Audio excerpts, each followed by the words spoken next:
এক সেকেন্ড ভাই, আমি মানে আমি এই জিনিসটা একটু ক্লারিফাই করেন তো ভাই। আপনি বললেন যে আহ, দোয়ার বরকতে কোনো একটা জিনিস পরিবর্তন করে দেন, আল্লাহ পাক তার তাকদীর পরিবর্তন করে দেন, এটা বলতে চাচ্ছেন আপনি? মাসুক ভাই, আপনি কি এটা বলতে চাচ্ছেন যে আল্লাহ পাক দোয়ার কারণে একজনের তাকদীর পরিবর্তন করে দিচ্ছেন? হ্যাঁ, আপনি জানেন না? না ভাই, এটা তো আমি জানি জানি না ভাই। আচ্ছা, আপনি যদি না জেনে আল্লাহ পাক থাকেন তাহলে আল্লাহ পাক রিজনেবলি পসিবল হয় কিভাবে? হ্যাঁ, অবশ্যই দোয়ার কারণে একজন মানুষের মানে তাকদীর মানে পরিবর্তন হয়ে যেতে পারে। আচ্ছা, এই বিষয়ে আমি আপনাকে চ্যালেঞ্জ করছি, আচ্ছা, আপনি চ্যালেঞ্জ এবং করেন। শুধু আপনাকে না, পৃথিবীর সমস্ত সুন্নি মুসলমানকে চ্যালেঞ্জ করছি। আচ্ছা। দোয়ার মাধ্যমে আল্লাহ পাকের যে আহ, তাকদীর লিখিত আছে, আল্লাহ পাকের হুম কাছে যে তাকদীরটা লিখিত আছে, হুম। সেই তাকদীর কখনো পরিবর্তন হয় না।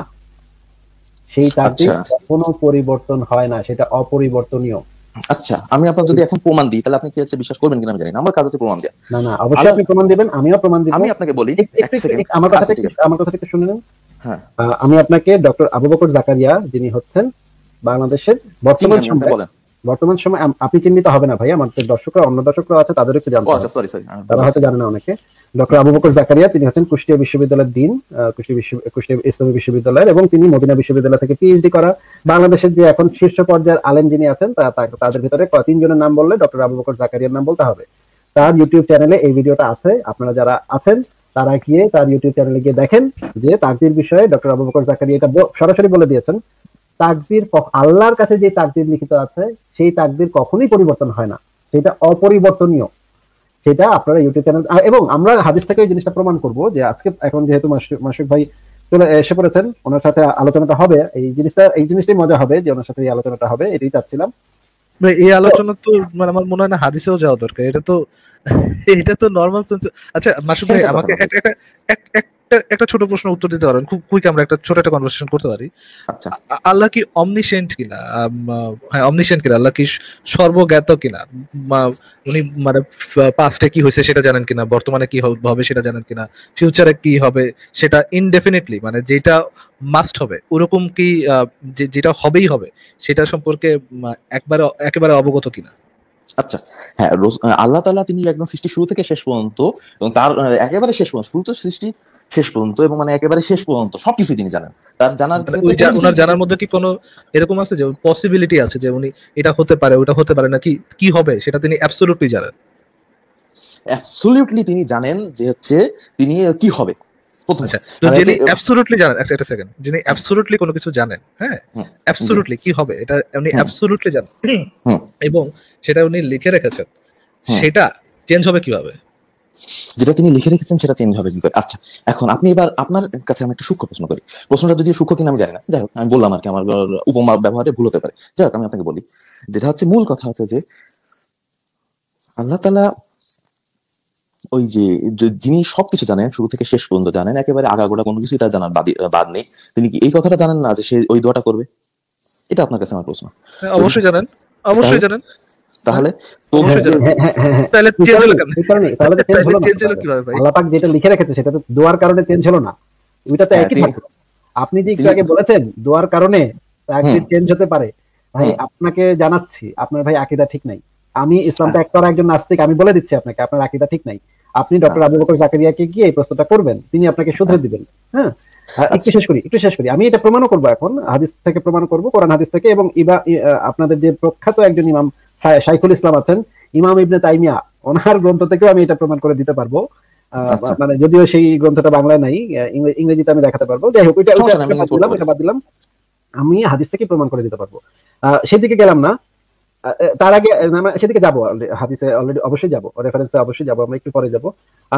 আপনি যেটা বলেছেন সেটা সম্পূর্ণ ভুল কথা। আপনার আমার বক্তব্য হচ্ছে, মানে আমি আপনাকে চাপিয়ে দিচ্ছি না, কিন্তু আমার মতামত হচ্ছে আপনার আকীদা একদমই ঠিক নাই। তাকদীর কখনো আল্লাহর কাছে যে লিখিত তাকদীর, সেটা কোনো কিছুর মাধ্যমেই চেঞ্জ হয় না, সেটা অপরিবর্তনীয়।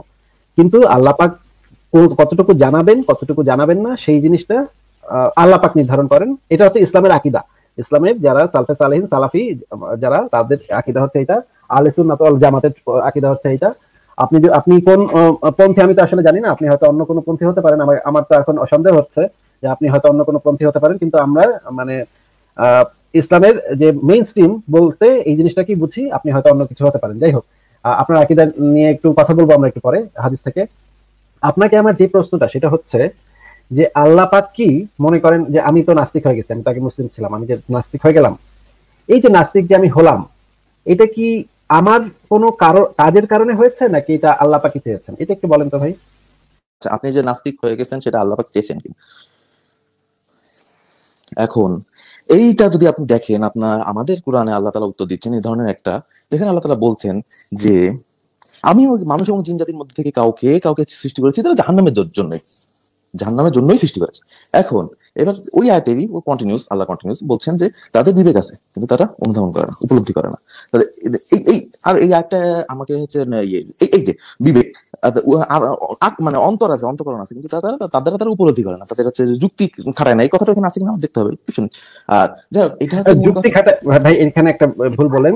যুক্তি খাটায় না, যুক্তি খাটানো ইসলামে, যুক্তি খাটানো ইসলামে ইসলামে নিষেধাজ্ঞা আছে, যুক্তি খাটানোতে ইসলামে নিষেধাজ্ঞা আছে, এটা আমি প্রমাণ করবো একটু পরে। আপনি কি কোনটা আগে চাচ্ছেন সেটা একটু বলেন, আমার প্রশ্নের উত্তর আগে দিয়ে দিন, তারপর আমি সব রেফারেন্স দেখাচ্ছি এক এক করে। আচ্ছা, যে আপনি তাহলে হচ্ছে এখন ব্যাপারটা হচ্ছে যে মানুষকে তার প্রতিদান দেওয়া হবে তার কর্মফলের কারণে, কর্মফলের কারণে তাকে প্রতিদান দেওয়া হবে। আপনার আমলনামা যেটা খারাপ সেটা আমলনামা ওজন করা হবে, ডান দিক ভালো হলে ভারী হলে আপনি জান্নাতে যাবেন, যদি ডান দিক ভারী না হয় তাহলে আপনি সমান সমান হলে আপনি একটা সামনে একটা দেয়ালের উপর অবস্থান করবেন, যদি বাদিকে খালি হয় ভারী হয় তাহলে আপনি জাহান্নামে যাবেন। কিন্তু ভাই এই আমলটা কে করাচ্ছে, আমাকে দিয়ে কে করাচ্ছে? আমলটা কে করাচ্ছে মানে কি, আমলটা আপনাকে কে করাবে?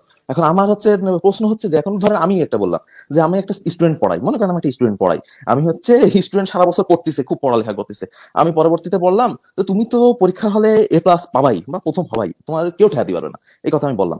আবার আবার আরেকটা স্টুডেন্ট যদি আমি পড়ানো শুরু করলাম, আমি বুঝতে পেরেছি ভাই, আমি বুঝতে পেরেছি যে আমলটা তুলনা দিয়ে দিও না ভাই, এটা শিরক হয়ে এখানে তো আরো সমস্যা যাবে। হ্যাঁ, সেটাই আমি বলতে চাচ্ছি, আপনি শিরকের দিকে চলে যাচ্ছেন। এই আল্লাহর সাথে কোনো কিছু তুলনা দিয়ে দেওয়া, আচ্ছা না দাঁড়ান, এই ব্যাপারে আপনি হচ্ছে মাসালাগত ব্যাপারে আমি যাচ্ছি না। মাসুদ ভাই, একটা কথা আপনি উত্তর দিয়ে দিতে পারেন যে আপনি যদি কোনো অপকর্ম করেন তাহলে আপনি সেটার জন্য দায়ী, সেটার জন্য শুধুমাত্র আপনিই দায়ী হবেন। আপনি যদি নাস্তিকতা করেন, ইসলাম ত্যাগ করেন, তার জন্য আপনিই দায়ী হবেন, আপনিই সেই কাজটা করেছেন, এখানে আল্লাহ পাকের কোনো দায় নেই। এটা কিন্তু আপনি এক কথাতে উত্তর দিতে পারেন। আপনার এই উদাহরণগুলো দিতে হবে না। এই উদাহরণগুলো দিলে যেটা হয় সেটা হচ্ছে আপনি শিরক করে ফেলেন, যে শিক্ষকের সাথে আপনার শিরকের কনসেপ্টটা আমার কাছে ক্লিয়ার করতে হবে আগে। না ভাই, শিরকের কনসেপ্ট আমি অনেক বছর ধরে পড়তেছি ভাই, এগুলা ভাই আপনারা যখন আমাকে এসে ইসলাম শেখানোর চেষ্টা করেন তখন ভাই আমার একটু ইয়া লাগে। আপনি আমার ভুল ধরতেছেন, সুতরাং আমি সেটা বললাম যে এখানে হচ্ছে ভুলটা আপনারও হতে পারে, সেটা আমি বললাম জাস্ট এইটুকু। যে শিরক বলতেছেন আল্লাহ তাআলা কোথায়, আল্লাহ তাআলা যে 99টা নাম একেবারে বর্ণিত আছে তার মধ্যে একটা হচ্ছে যে আল্লাহ গাফফার, যিনি পরম ক্ষমাশীল। এখন আচ্ছা ভাই, এটা বুঝতে পেরেছি, ঠিক আছে, আপনার কথা আমি মেনে নিলাম। আমার প্রশ্নটা হচ্ছে ভাই, এই যে আমি যে নাস্তিক হয়ে গেছি, এই এক কথায় একটা উত্তরটা দেন তো ভাই। আপনি নাস্তিক হয়েছেন, আপনার দোষ, আল্লাহর দোষ এখানে, তাই না? আচ্ছা ঠিক আছে, তাহলে এখন আমরা অমিত ভাইও চলে এসেছেন আমাদের সাথে। অমিত ভাই, আপনাকে আমি এখন কথা মানে আপনার সাথে এখন আপনি একটু হ্যালো বলেন, তারপর আমরা এই আলোচনাটা শেষ করি ভাই। অবশ্যই ভাই, হ্যাঁ আমি যুক্ত হয়েছি, আমি এটা। অমিত ভাই, আপনার একটু অপেক্ষা করতে হবে ভাই, আমরা একটু আলাপ করছি।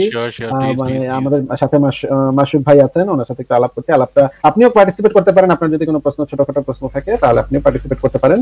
কিন্তু আমরা এই জিনিসটা আগে একটু দেখে নিব, যে এটা খুব ইম্পর্টেন্ট একটা জিনিস এখন আমরা দেখতে যাচ্ছি, যে এই যে আমি যে জাহান্নামী হয়ে গেলাম, এইটা কি আল্লাহ পাক আগে থেকে জানেন কিনা, এবং আল্লাহ পাকের এইখানে কোনো মানে সক্রিয় ভূমিকা আছে কিনা? আমি যে জাহান্নামকে বেছে নিলাম, আমি যে নাস্তিক হলাম, আল্লাহ পাকের সক্রিয় ভূমিকা আছে কিনা সেই জিনিসটা আমরা একটু দেখবো, নাকি মাসুদ ভাই? ঠিক আছে তো, আপনি বোধহয় কিছু বলতে চান, আপনি আনমিউট করে বোধহয় কিছু বলতে চাচ্ছিলেন, বলেন। আপনি দেখেন আমি হচ্ছে কিভাবে মানে ঠিক আছে, তাহলে আমরা এই রেফারেন্স একটু দেখি। প্রথমে আমি অনেকগুলো রেফারেন্স দেখাতে পারি, একটা রেফারেন্স আগে একটু দেখাই। এটা হচ্ছে একটা তাহকিককৃত সহিহ হাদিস, এটা হচ্ছে আল্লামা নাসিরউদ্দিন আলবানী, যুগশ্রেষ্ঠ মুহাদ্দিস, তিনি তাহকিক করে এই হাদিসটাকে সহিহ বলেছেন। আপনি নিশ্চয়ই আল্লামা নাসিরউদ্দিন আলবানীর নাম শুনেছেন বা জানেন, ওনার বইও নিশ্চয়ই পড়েছেন। এটা পাবেন আপনি সুনান আবু দাউদ শরীফের 4703 নম্বর হাদিস। এই হাদিসটা আমরা একটু খুব মনোযোগ দিয়ে পড়বো, দর্শকদেরকে আমি বলবো একটু মনোযোগ দিয়ে এই হাদিসটার ব্যাপারে একটু মনোযোগ দিতে। এইটা ওমর ইবনুল খাত্তাব, মানে দ্বিতীয় খলিফা থেকে বর্ণিত। ওমর ইবনুল খাত্তাব কে এই আয়াত সম্পর্কে প্রশ্ন করা হলো, যখন তোমার রব আদম সন্তানের পিঠ থেকে তাদের সমস্ত সন্তানকে বের করে বললেন, সূরা আরাফের 172 নম্বর আয়াত এটা। বর্ণনাকারী বলেন আল কানবি এই আয়াত পড়েছিলেন। ওমর তখন বললেন, আমি এ সম্পর্কে রাসূলুল্লাহ সাল্লাল্লাহু আলাইহি ওয়াসাল্লামের নিকট প্রশ্ন করতে শুনেছি। রাসূলুল্লাহ সাল্লাল্লাহু আলাইহি ওয়াসাল্লাম বলেছেন, মহান আল্লাহ আদম আলাইহিস সালামকে সৃষ্টি করার পর স্বীয় ডান হাতে তার পিঠ বুলিয়ে তা থেকে একদল সন্তান বের করে বললেন, আমি এদেরকে জান্নাতের জন্য সৃষ্টি করেছি এবং এরা জান্নাতবাসীর উপযোগী কাজই করবে। অতঃপর আবার তার পিঠে হাত বুলিয়ে একদল সন্তান বেরিয়ে এনে বললেন, এদেরকে আমি জাহান্নামের জন্য সৃষ্টি করেছি এবং জাহান্নামীদের উপযোগী কাজই করবে। এই কথা শুনে এক ব্যক্তি বলল, হে আল্লাহর রাসূল, তাহলে আমলের কি মূল্য রইল? রাসূলুল্লাহ সাল্লাল্লাহু আলাইহি সাল্লাম বললেন, মহান আল্লাহ যখন কোনো বান্দাকে জান্নাতের জন্য সৃষ্টি করেন তখন তার দ্বারা জান্নাতবাসীদের কাজই করিয়ে নেন, জান্নাতবাসীদের কাজই করিয়ে নেন। আমি আবারও বলছি, আপনারা একটু ভালো করে শুনেন। হাদিসে বলা আছে জান্নাতবাসীদের কাজই করিয়ে নেন, করিয়ে নেন। শেষে সে জান্নাতীদের কাজ করেই মারা যায়, আর আল্লাহ এর বিনিময়ে তাকে জান্নাতে প্রবেশ করান। আর যখন তিনি কোনো বান্দাকে জাহান্নামের জন্য সৃষ্টি করেন তখন তার দ্বারা জাহান্নামীদের কাজ করিয়ে নেন, জাহান্নামীদের কাজ করিয়ে নেন। অবশেষে সে জাহান্নামীদের কাজ করে মারা যায়, অতঃপর এর জন্য তাকে জাহান্নামে প্রবেশ করান। এটা হচ্ছে 1 নম্বর রেফারেন্স দেখালাম। আরো এই যে এটা একদম সরাসরি বই থেকেও দেখাচ্ছি, যে দেখেন বই থেকেও আমি দেখাচ্ছি, এটাও আছে। এরপরে একটা একটা করে একটু দেখাই, আরো কয়েকটা একটু দেখাই। এটা হচ্ছে সহিহ বুখারী তাওহীদ পাবলিকেশনস এর 6596 নম্বর হাদিস। তিনি বলেন, প্রতিটি লোকই ওই আমল করে যার জন্য তাকে সৃষ্টি করা হয়েছে অথবা যা তার জন্য সহজ করা হয়েছে। এটা এত ইম্পর্টেন্ট না, এইটাই ইম্পর্টেন্ট হচ্ছে। এখানে বলা হচ্ছে কোন ব্যক্তি তার আমলের বিনিময়ে জান্নাতে যাবে না। এটা হচ্ছে সহিহ মুসলিমের ইসলামিক ফাউন্ডেশনের 6852 নম্বর হাদিস। এখানে বলা হচ্ছে কোন ব্যক্তি তার আমলের বিনিময়ে জান্নাতে যাবে না, বরং জান্নাতে যাবে আল্লাহর রহমতের মাধ্যমে। মানে আমল কোনো বিষয় না, আসলে না, আল্লাহ যাকে চাবেন তাকে। সেটার আরো রেফারেন্স আমি দেখাবো, এই রেফারেন্সটা আগে একটু দেখে নেন। এটার সাথে সম্পর্কিত আরো অনেকগুলো রেফারেন্স আছে, মানে এটা দেখেই আপনারা ভাববেন না যে এটাই একটা শুধুমাত্র একটা রেফারেন্স। এটার সাথে সম্পর্কিত আরো কয়েকটা জিনিস দেখাবো আমি, যদি সময় থাকে। কুতাইবা ইবনে সাঈদ আবু হুরায়রা থেকে বর্ণিত, রাসূলুল্লাহ সাল্লাল্লাহু আলাইহি ওয়াসাল্লাম বলেছেন, তোমাদের মধ্যে এমন কোনো ব্যক্তি নেই যার আমল তাকে জান্নাতে দাখিল করাতে পারে। এই যে তোমাদের মধ্যে এমন কোনো ব্যক্তি নেই যার আমল তাকে জান্নাতে দাখিল করতে পারে। অতঃপর তাকে প্রশ্ন করা হলো, ইয়া রাসূলুল্লাহ, আপনিও কি নন? তিনি বলেন, হ্যাঁ, আমিও নই, তবে আমার পালনকর্তা যদি অনুগ্রহের দ্বারা আমাকে আবৃত করে নেন। মানে আমল এখানে কোনো বিবেচ্য বিষয় না। আল্লাহ পাক তার কোরআনে অসংখ্যবার বলেছেন, আমি যা ইচ্ছা তা করি, আমি যা ইচ্ছা তা করি। আচ্ছা, এই জিনিস, এই কয়েকটা রেফারেন্স দেখালাম। এই কয়েকটা রেফারেন্স সম্পর্কে আপনাদের মতামত একটু শুনে তারপর আমি পরের রেফারেন্স গুলো আবার একটু দেখাবো। আপনারা বলেন তাহলে। আচ্ছা, আমি দেখলাম আমি আপনার হচ্ছে রেফারেন্সের সাথে আরেকটা রেফারেন্স যোগ করে দিচ্ছি, যেখানে আল্লাহ তাআলা বলছেন যে আল্লাহ তাআলার সম্মত একটা হাদিসে করছি আমি, হচ্ছে ওখানে আল্লাহর বর্ণিত আছে এরকম ধরনের যে হচ্ছে মানুষ যেসব ইবাদত করে তার মধ্যে তার কাছে আল্লাহর কাছে সবচেয়ে প্রিয় হচ্ছে সেই ইবাদত যেগুলো মানে যেগুলো ফরজ করা হয়েছে তার। এরপরে সে নফল করতে থাকে, এক সময় সে আল্লাহর প্রিয় হয়ে যায়। এমন প্রিয় হয়ে যায় যে কি, আল্লাহ তাআলা তার হাত আল্লাহ তাআলার হাত হয়ে যায়, তার কান যা দ্বারা সে ধরে, তার কান আল্লাহ তাআলার হয়ে যায়, যা দ্বারা সে শোনে, তার চোখ আল্লাহ তাআলার হয়ে যায়, যা দ্বারা সে দেখে। এটা একেবারে সহিহ টন্ডনী হাদিস, রিয়াজুস সালিহিনের মধ্যে আছে। ইমাম নববী এটা কোট করছেন। একেবারে হচ্ছে আপনার তাহকিক আলবানী, ইমাম নাসিরউদ্দিন আল আলবানী এটা তাহকিক করে সহিহ বলছেন। একেবারে টনটনে সহিহ হাদিস, কোনো সমস্যা নেই। আমি আপনার কথাকে আরো যোগ করলাম, কিন্তু কথা হচ্ছে যোগ করলে যে আপনার এটা হচ্ছে মানে আপনি যেই পয়েন্টটা কোট করতে চাচ্ছেন তা যে এটা দিয়ে প্রমাণ হচ্ছে এমনটা না। হ্যাঁ, আপনি যেটা বলছেন আল্লাহ যা ইচ্ছা তাই করেন, সূরা বুরুজের মধ্যে আল্লাহ তাআলা বলেন ফাআলুল লিমা ইউরিদ, তিনি যা ইচ্ছা তাই করেন। হ্যাঁ, এখন তার আবার অন্য জায়গায় বলা হচ্ছে তাকে, যে এরকম বলা হচ্ছে যে তুমি আল্লাহকে, তোমাদেরকে প্রশ্ন করা হবে, আল্লাহকে প্রশ্ন করা হবে না, তাকে প্রশ্ন করা কেউ নেই তোমাকে, বরং তোমাদেরকে ইউ উইল বি কোশ্চেনড। সো যখন এই কথাগুলো প্রমাণিত হয় তখন একটা মূলনীতিতে আমরা ধরে নিলাম যে আল্লাহ যা ইচ্ছা তাই করেন। এখন আবার আপনাদের ওই হাদিসে ফিরে যাই, যেখানে আপনি কোট দেখাচ্ছেন ভাই আমাদের হাদিস কেন ভাই বললেন? এটা আপনাদের আপনি যেটা আমাদের হাদিস হচ্ছে, আপনি শো করলেন সেই হিসেবে আপনাদের হাদিস বললাম আমি, কিছু ভুল মনে করেন না।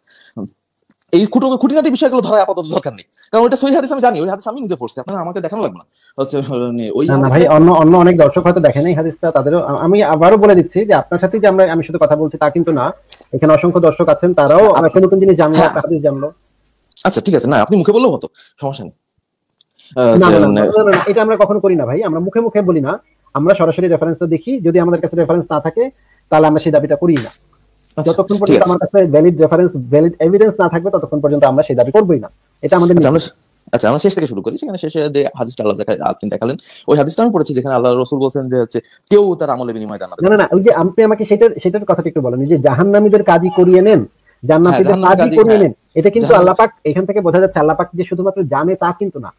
আল্লাহ পাক সচেতন ভাবে কাউকে দিয়ে, যাদেরকে তিনি জান্নাতের জন্য সৃষ্টি করেছেন তাদেরকে দিয়ে তিনি জান্নাতীদের কাজই করিয়ে নেন, যাদেরকে জাহান্নামের জন্য সৃষ্টি করেছেন তাদেরকে দিয়ে জাহান্নামীদের কাজই করিয়ে নেন।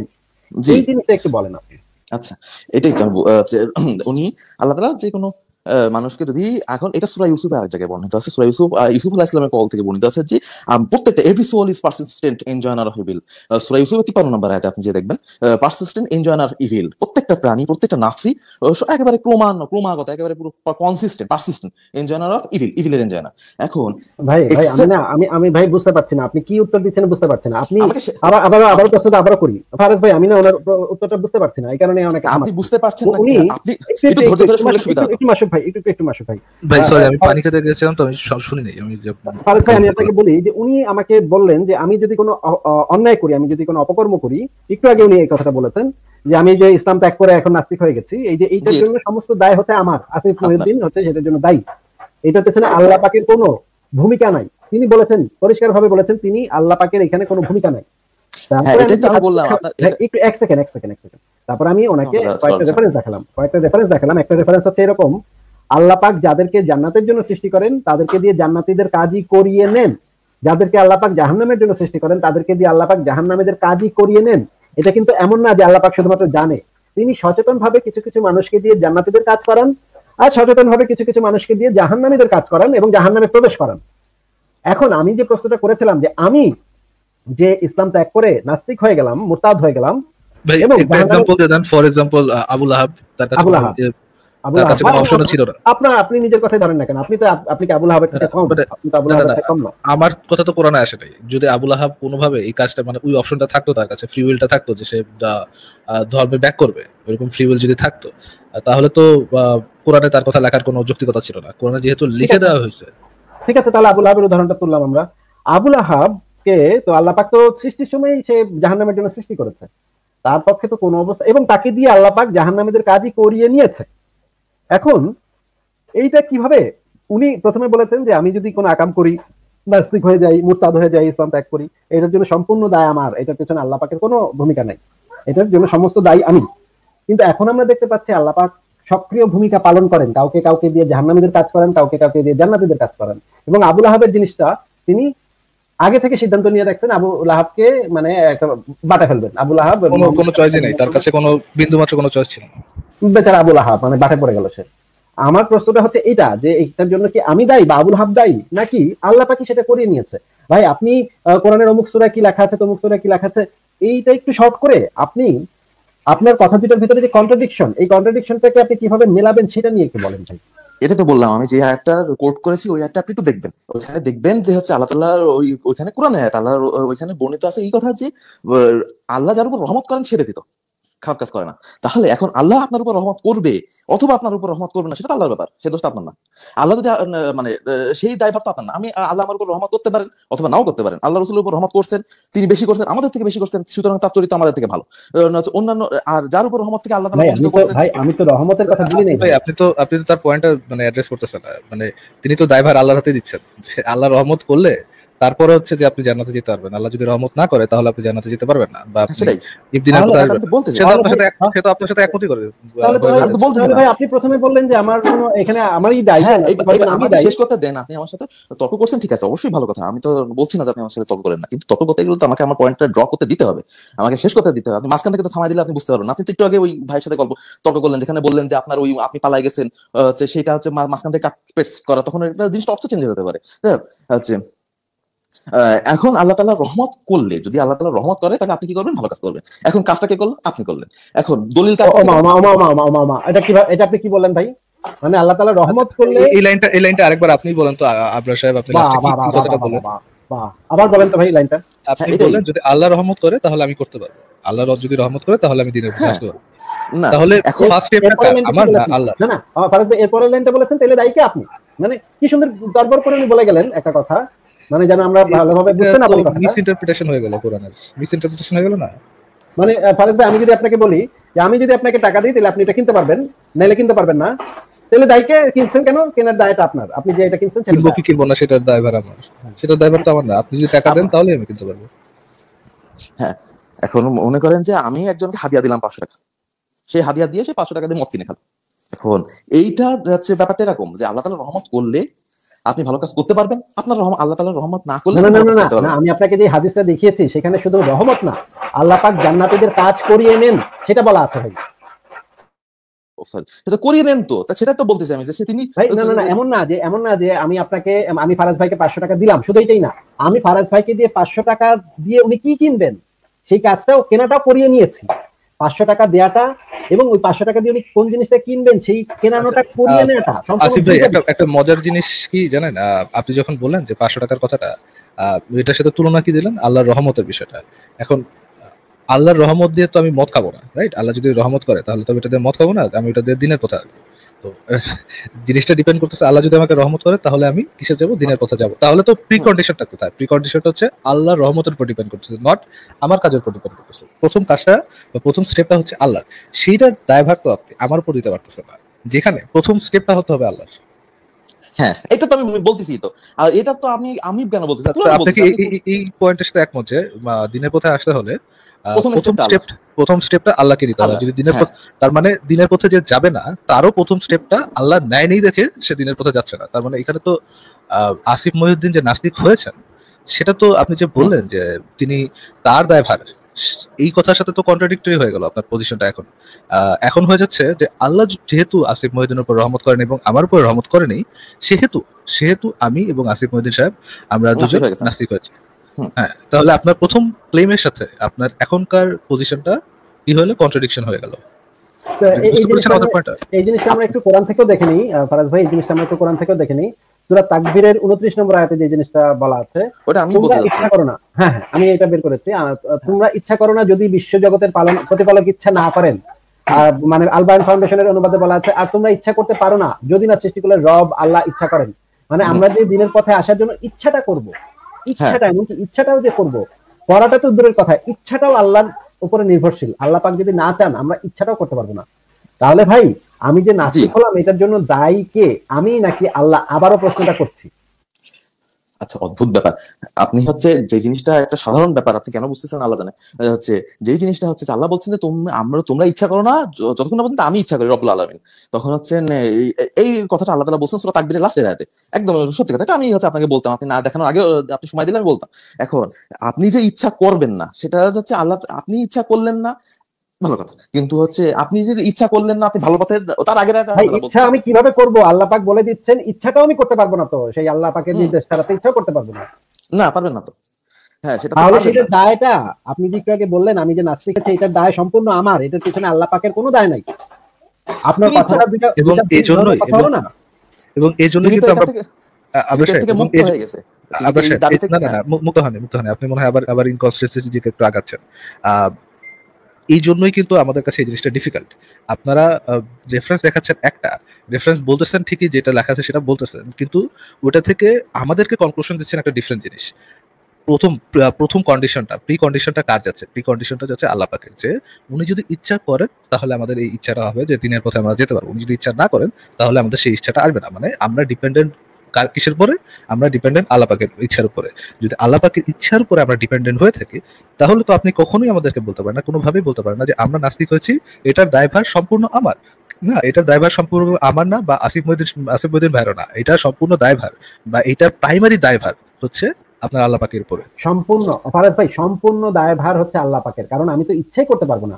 আচ্ছা ঠিক আছে, আমাদের সাথে অমিত ভাই আছেন। অমিত ভাই হচ্ছেন একজন তৃতীয় পক্ষ এখানে এই আলোচনাতে।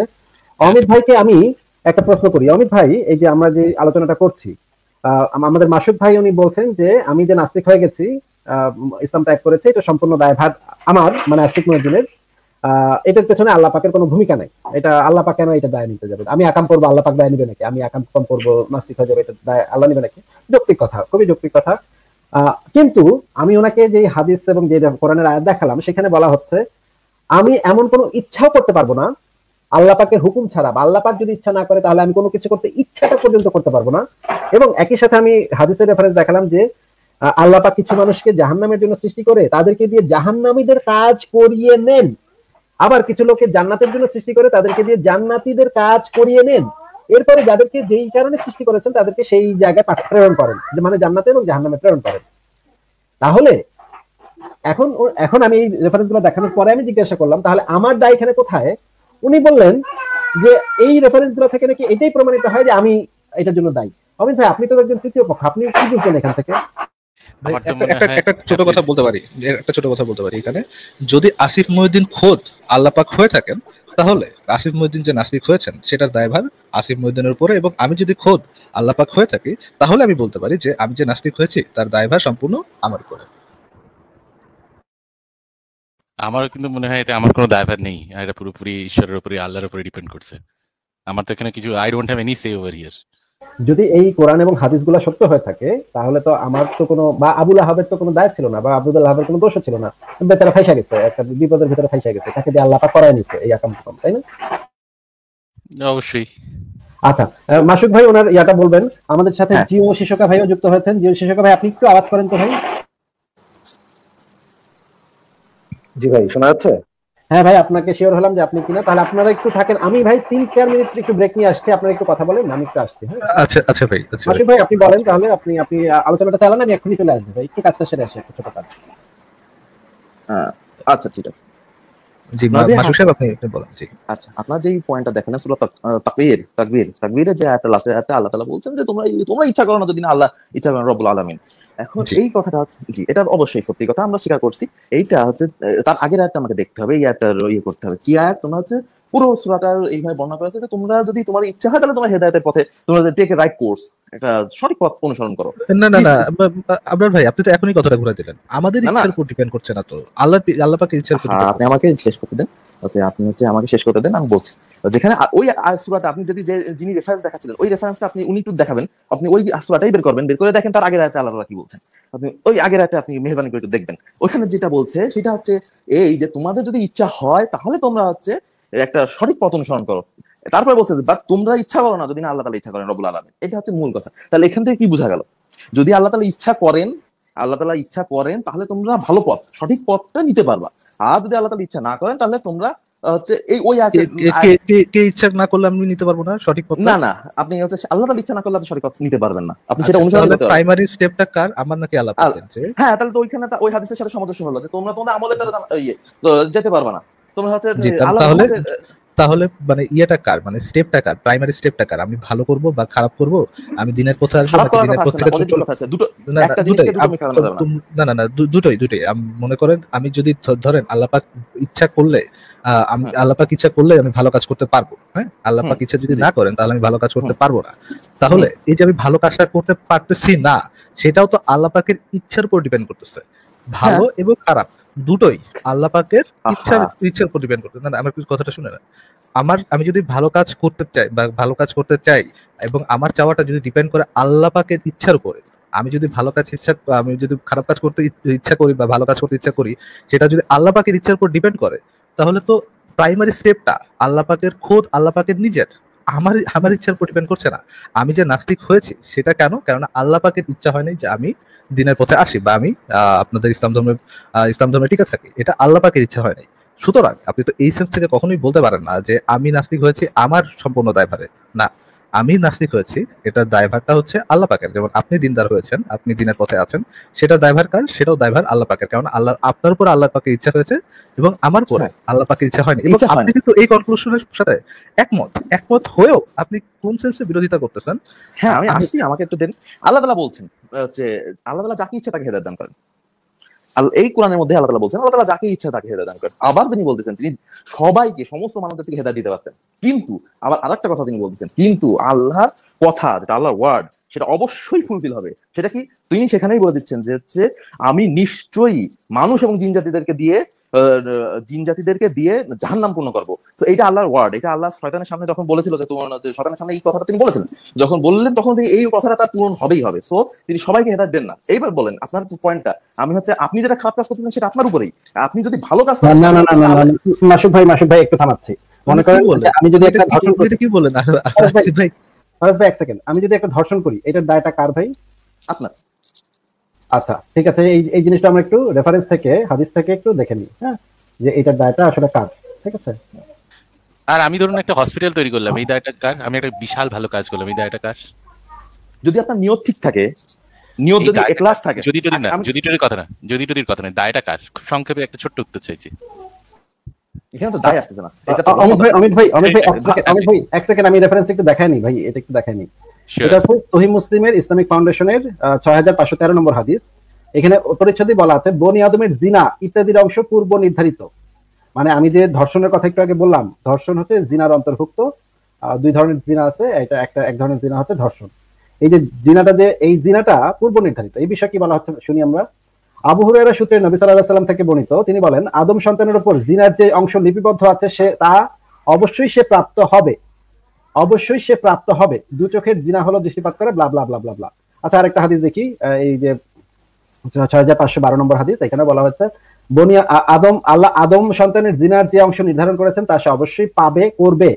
আচ্ছা, আরো দেখি, সহিহ মুসলিমের হাদিস একাডেমি থেকে 6646, রাসূলুল্লাহ বলেছেন আদম সন্তানের উপর ব্যভিচারের যে ভাগ লিখেছেন নিঃসন্দেহে তা সে পাবে।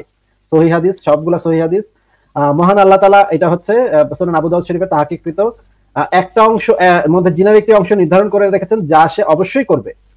তারপরে আরো দেখি, মিশকাত শরীফের, আল্লাহ তাআলা আদম সন্তানের উপর তার ব্যভিচারের অংশ লিখে রেখেছেন তা সে নিশ্চয়ই করবে।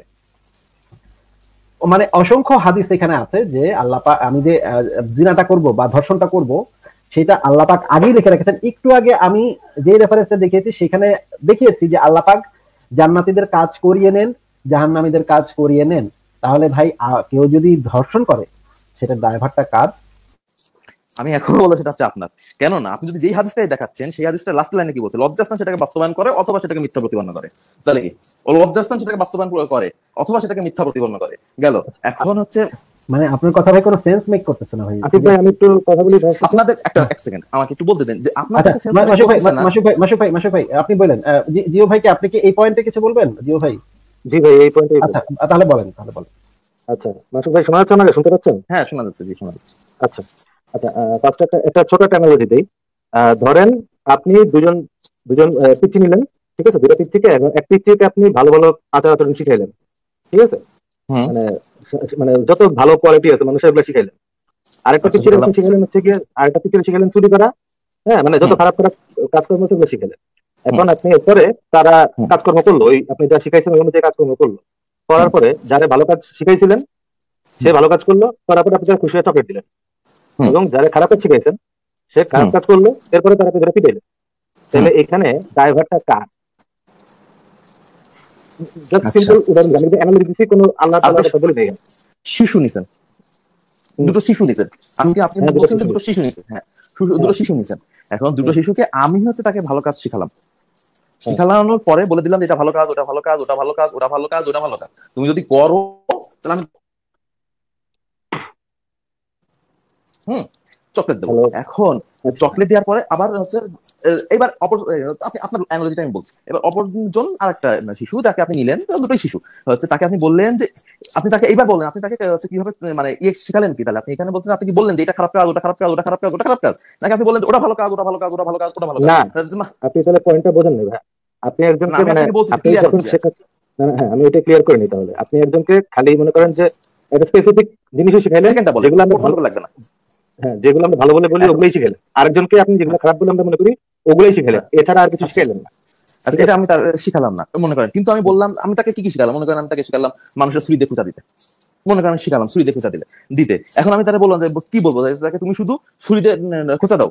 আমি যদি এই বলি যে তুমি ছুরি দিয়ে খোঁচা দাও, এই যে তোমার হাতে পেন দিলাম, আজকে স্কুলে যাবা, যে একেবারে মনে করো যাদের মনে চায় একেবারে খুঁচায় রক্ত বের করে দেবা, তুমি বললাম, আমি বললাম না যেটা ভালো কি খারাপ।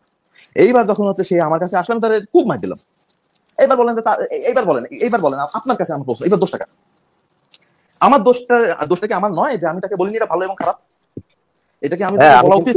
হ্যাঁ ভাই, আপনি কিন্তু, আমি কিন্তু আগে বলছি যে আপনি কিন্তু দুইজনকেই দুই পক্ষতে কিন্তু দুইটা সাইডই বলেন নাই, কথা বোঝেন নাই। তাদের